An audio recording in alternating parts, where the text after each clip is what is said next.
मराठवाडा आणि पश्चिम महाराष्ट्राचा पाणी प्रश्न आता चांगलाच पेटलेला आहे। राधाकृष्ण विखे पाटलांनी नगर जिल्ह्यामध्ये एक महत्त्वाची सर्वपक्षीय बैठक घेऊन मराठवाड्याला आणि जायकवाडीला पाणी सोडू नये अशा स्वरूपाचा ठराव घेतलेला आहे आणि तो ठराव ते मुख्यमंत्र्यांना सुद्धा देणार आहेत। मात्र या संपूर्ण भूमिकेचा मराठवाड्यातील गंगापूरचे आमदार प्रशांत बंब हे मात्र कडक विरोध करतायत। स्वतः प्रशांत बंब आपल्या बरोबर आहेत।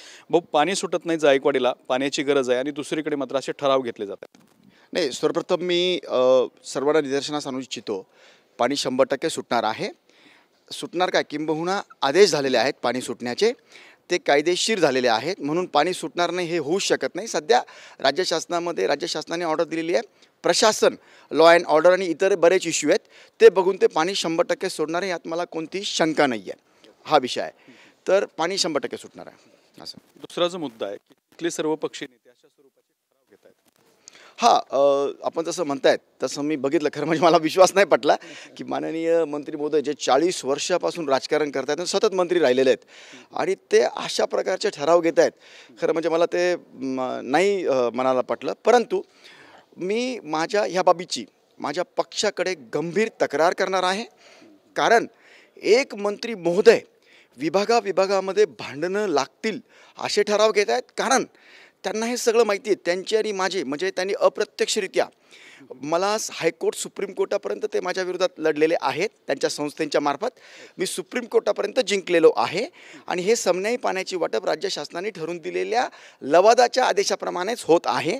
म्हणून त्यांनी असा ठराव घेणे याचा अर्थ असा निघतो की आम्ही आता भविष्यामध्ये मराठवाड्याच्या शेतकऱ्यांनी आत्महत्या केल्या तरी चालतील, परंतु आमच्यावर कोणतीही कारवाई होऊ नये अशा प्रकारचा ते ठराव घेत आहेत की काय असं वाटतंय। कारण की ते समजत नाही त्यांना किंवा ते अनभिज्ञ आहे असं मी अजिबात म्हणणार नाही। त्यांना हेही माहिती आहे की एका जिल्ह्याचे ते फक्त पालकमंत्री नाही आहेत, ते राज्याचे मंत्री महोदय आहेत। त्यांना सर्वांना समान न्याय द्यावा लागतो आणि हे समन्यायी पाण्याची वाटपचा मुद्दा आहे आणि म्हणून त्यांना ही जाण तर आहेच, तरीसुद्धा एका पालकमंत्री महोदयांनी असा ठराव घ्यायचा की कायदा आणि घटना काहीच नाही, एका जिल्ह्याने ठराव घेतला तर ते राज्य शासन ऐकून घेईल असं त्यांच्याकडनं अपेक्षित नव्हतं।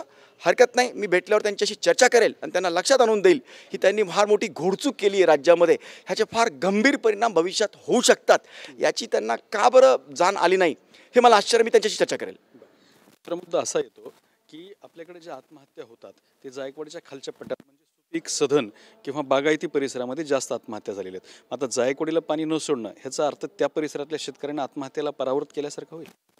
नाही, त्यांना प्रवृत्त केल्यासारखं होईल। म्हणजे बघा, हे सर्व काय आहे, एका विभागामध्ये, पूर्ण देशात विभाग आहेत वेगवेगळे, असे 500-600 विभाग आहेत। या विभागात इतकं पाऊस पडला तर हा हिस्सा ह्या भागाचा, ह्या हिस्सा ह्या भागाचा, प्रत्येक शेतकऱ्यांना समन्यायी पद्धतीची वाटप ठरलेली आहे। आता त्यांचं म्हणणं काय आहे की दुष्काळ तिकडे आहे। अरे, मराठवाड्याचा दुष्काळ जाहीर झाला आहे ऑलरेडी सगळ्या जिल्ह्यांचा, आणि दुष्काळसुद्धा वाटून घ्यायचा असतो। माननीय मंत्री महोदयांना हे म्हणजे का मला सांगावं लागतं काही कळत नाही आहे। दुष्काळ तिकडे आहे की नाही आहे मला माहीत नाही या बाबतीमध्ये, राज्याचा मी हे नसल्यामुळे, परंतु दुष्काळसुद्धा वाटून घ्यायचा असतो। आणि आज सगळे धरणं वरचे 99 ते 90% भरलेले आहेत आणि हे 40% पण नाही आहे। आणि जर इकडे आपण पाणी न ठोरण्याचा ठराव माननीय विखे साहेबांनी जर घेतला आहे नगर जिल्ह्यामध्ये असा एक पालकमंत्री महोदय म्हणून, तर याचा अर्थ असा की मराठवाड्याच्या शेतकऱ्यांनो, तुम्ही आत्महत्या करा, मी असा ठराव घेऊन राज्य शासनाला सांगून आणि मी असं करेल। परंतु मला माहिती आहे आमचं शासन कुणालाही म्हणजे कुणाच्या म्हणण्यावर चालत नाही, सगळं राज्य शासन घटनेप्रमाणे चालतं, तर हे असं होऊ शकणार नाही। परंतु इतकं गंभीर मराठवाड्याच्या आत्महत्या असताना त्यांनी असं ठराव घेणं हे एका मंत्री महोदयांकरता दुर्दैवी बाब आहे, ही मला प्रकर्षाने नमूद करावी वाटते। बघा, ही गोष्ट मी 2011 पासून लावून धरलेली आहे आणि मी त्याच्यामध्ये जिंकलो, कारण की देशामध्ये समन्यायी पाण्याची वाटपचा अर्थ असा आहे, प्रत्येक थेंबाचा सगळ्यांचा हक्क, हे घटनेने आणि जगाने मान्य केलेलं कबूल आहे आणि ते नैसर्गिक न्यायाला धरून पण आहे। विषय असा आहे की ते जे म्हणतात ना आम्ही पाणी सोडणार नाही, सोडायचा विषय नाही, अडवू नका, कारण सोडणं म्हणजे उपकार झाले। उपकार कुणी कुणावर करू नये। बघा, दुबईचा जरी शेतकरी असला, न्यूझीलंडचा जरी शेतकरी असला, तो शेतकरी आहे, विषय असला का मराठवाडा आणि पश्चिम महाराष्ट्र या विभागामध्ये आपण जर नियोजन केलं तर सर्व शेतकरी वाचतील, एकालाही आत्महत्या करावी लागणार नाही. त्याला सपोर्ट केला पाहिजे. मी एका विभागाचाच मंत्री म्हणून राहणं किंवा मी एका विभागाचाच आमदार म्हणून मी आमदारांचा समजू शकतो. त्याच्या मतदारसंघामध्ये त्यांना दाखवावं लागतं की मी कशी, त्यांनाही माहिती आहे, या आमच्या आमदार महोदयांनाही माहिती आहे की हे पाणी सुटणारच आहे म्हणून 100%, कारण की तसा कायदाच आहे. परंतु त्यांचं समजू शकतो. पण एका मंत्री महोदयांनी देशाच्या, आणि ते 40 वर्ष आपण मंत्रिपद भोगलेल्यांनी असं बोलावं, हे म्हणजे अगोदर त्यांनी हायकोर्ट सुप्रीम कोर्टापर्यंत माझ्या विरोधात लढा देऊन लक्षात आल्यानंतर सुद्धा अशा प्रकारचे हे करावं, हे काही उचित नाही आहे.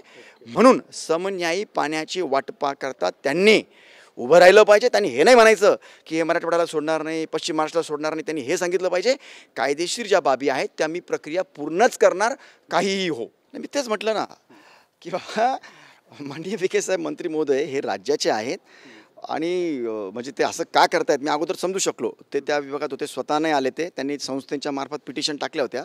परंतु मी हायकोर्ट आणि सुप्रीम कोर्टामध्ये जिंकलेलो आहे. परंतु आत्तासुद्धा त्यांच्याकडनं अपेक्षित नव्हतं खरं म्हणजे. आता ते म्हणजे आमच्या पक्षातून जेव्हा ते मंत्री महोदय आहेत तर त्यांना कळलं पाहिजे की आम्ही सर्वांना समान न्याय देणारे पक्ष आहोत. आणि तरीसुद्धा अशा प्रकारचे ठराव घेऊन ते काय दाखवू इच्छितात. खरं म्हणजे मला मंत्री महोदयांच्या बाबतीमध्ये असं बोलायला फार म्हणजे मी हृदयावर दगड ठेवून बोलतोय, पण चुकीचं आहे. जे चुकीचं आहे ते चुकीचं आहे. म्हणून मी म्हटलं माझ्या पक्षाकडे ह्या बाबतीतली मी गंभीर तक्रार, इतर बाबतीतली सुद्धा त्यांनी कसं वागलेत, कशा पद्धतीनं ते विभागामध्ये अशा त्यांच्या ठरावामुळे कसे भांडं लागू शकतात, मराठवाड्याच्या त्यांच्या बोलण्यामुळे असं वाटेल मराठवाड्याला पाणी सुटणार नाही आणि उद्या जर आत्महत्या झाल्या तर ते कसे जबाबदार असतील, ह्या सगळ्या बाबी मला मांडाव्या लागतील. भाजप आमदार प्रशांत बंब यांनी स्पष्ट केले की मराठवाड्यामध्ये आत्महत्यांचा आकडा वाढला तर त्याला राधाकृष्ण विखे पाटील हे जबाबदार असतील. कॅमेरामन अमित आडेसोबत दत्ता कानवटे, TV9 मराठी, छत्रपती संभाजीनगर.